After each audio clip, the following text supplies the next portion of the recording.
Assalamualaikum warahmatullahi wabarakatuh. Perkenalkan, nama saya Alfriska Fani dengan NIM 4522091088 dari Fakultas Psikologi Universitas Bosowa, kelas D, metode penelitian kuantitatif dan kualitatif. Jadi, melalui video pembahasan kali ini, saya akan menjelaskan materi selanjutnya di metode penelitian kuantitatif dan kualitatif, yaitu mengenai materi populasi dan sampel serta macam-macam penelitian yang ada pada penelitian kuantitatif. Nah, mungkin sebagai awal dari materi ini kita perlu belajar atau mengerti apa sih itu populasi. Jadi dalam KBBI sendiri, populasi itu berarti sejumlah orang atau penduduk di suatu daerah atau jumlah orang atau pribadi yang mempunyai ciri-ciri yang sama jumlah penghuni, baik manusia maupun makhluk hidup lainnya pada suatu ruang tertentu. Nah, kemudian ada juga populasi yang dalam istilah statistik. Kalau dalam istilah statistik, populasi itu adalah keseluruhan objek penelitian atau objek yang akan kita teliti.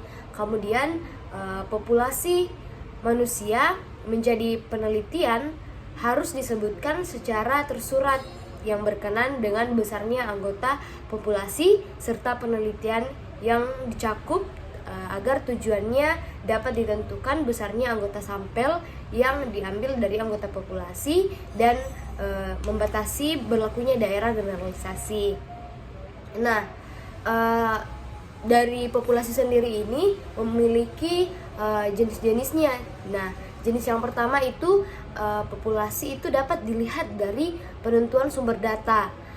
Nah, kalau jenis populasi dari penentuan sumber data ini dapat dibedakan menjadi yang pertama ada populasi terbatas.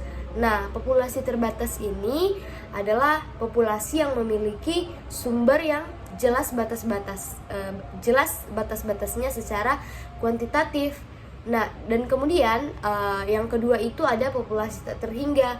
Populasi tak terhingga ini adalah populasi yang memiliki sumber data yang tidak dapat ditentukan batas-batasannya secara kuantitatif. Jadi bisa dibilang jenis data yang dilihat dari penentuan sumber data yaitu yang pertama populasi yang memiliki populasi terbatas, dan yang kedua tak terhingga ini bertolak belakang. Yang pertama itu memiliki sumber yang jelas, dan yang kedua tidak memiliki sumber data yang dapat ditentukan batas-batasannya secara kuantitatif. Nah, kemudian jenis populasi yang berikutnya itu dapat dilihat dari kompleksitas objek atau sifat populasi. Nah, kalau ini dapat dibedakan menjadi yang pertama yaitu populasi homogen. Populasi homogen ini adalah keseluruhan individu yang menjadi anggota populasi atau memiliki sifat yang relatif sama dengan satu sama lain. Kemudian kalau yang kedua itu ada populasi heterogen. Nah, kalau heterogen ini kebalikan dari homogen, yaitu keseluruhan individu anggota populasi relatif itu memiliki sifat-sifat individual, di mana sifat tersebut membedakan individu anggota populasi yang satu dengan yang lain. Jadi jelas perbedaannya.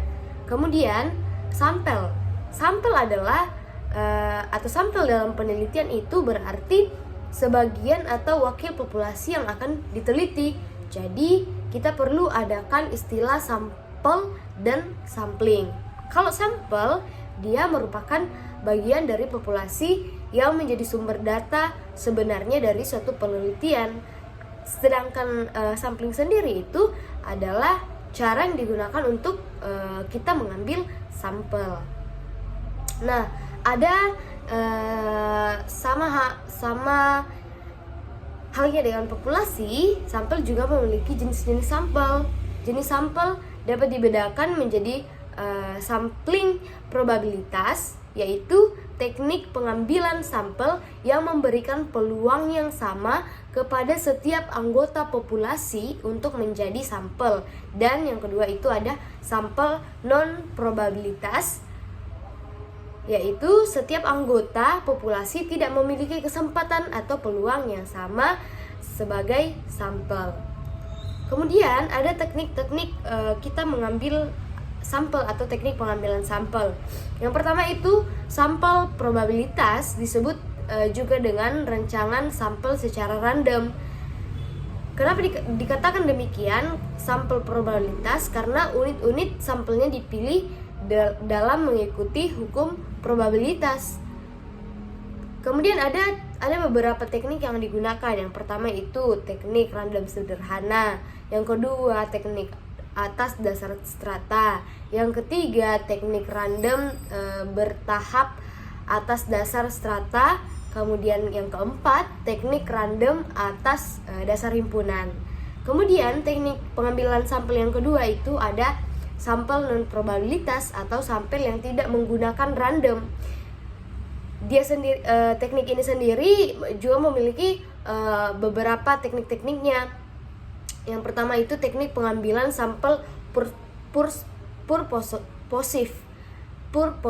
Yang kedua itu teknik pengambilan sampel aksidental. Yang ketiga teknik pengambilan sampel kuota.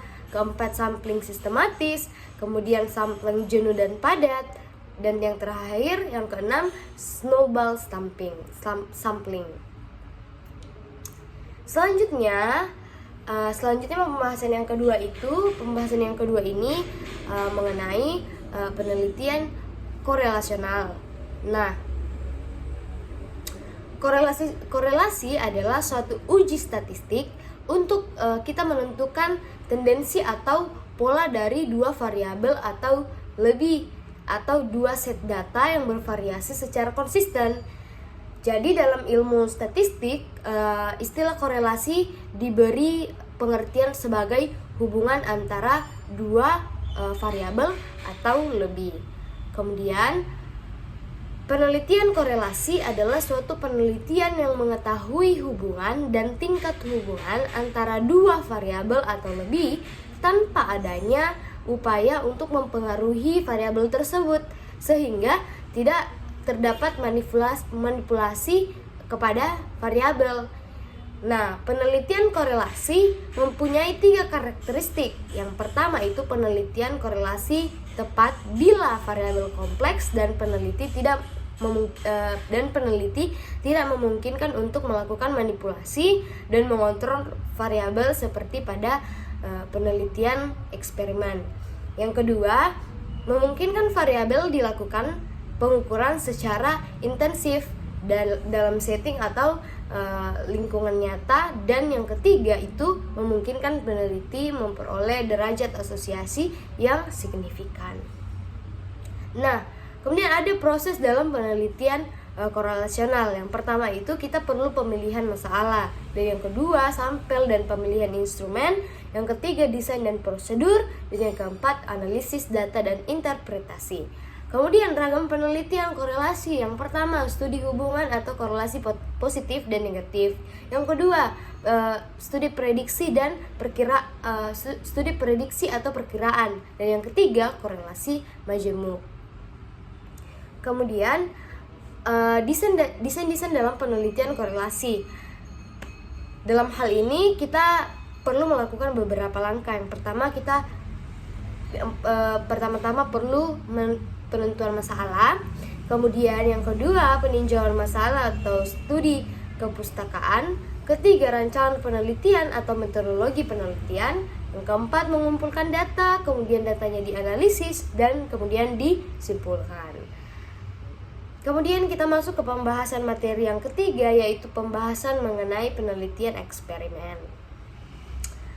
Seorang peneliti bernama Wiersma dia mendefinisikan bahwa eksperimen itu menjadi suatu situasi penelitian yang sekurang-kurangnya satu variabel bebas yang disebut dengan variabel eksperimental.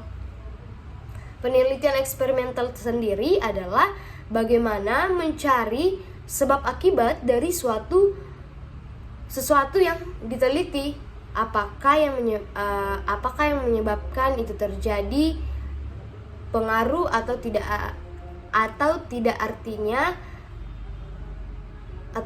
atau tidak, yang artinya apakah terjadi pada suatu kelompok tertentu pengaruh secara dibutuhkan suatu perlakuan.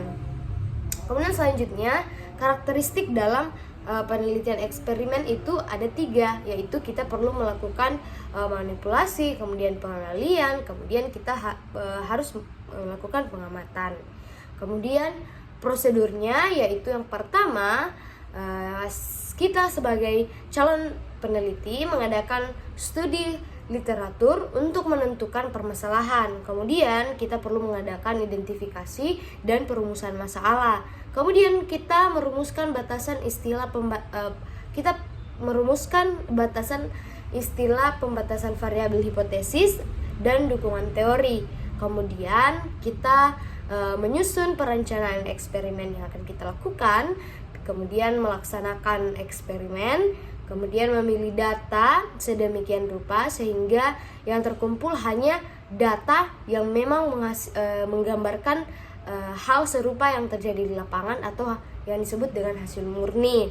Kemudian yang terakhir itu menggunakan teknik yang tepat untuk kita menguji secara signifikasi agar dapat diketahui secara cermat bagaimana hasil dari kegiatan eksperimen yang sudah kita lakukan dan kita rancangkan sebelumnya dan sudah dilakukan. Kemudian desain penelitian eksperimen itu ada 4, yaitu pre-experimental design, kemudian pre-experimental design, kemudian factorial design, dan quasi-experimental design.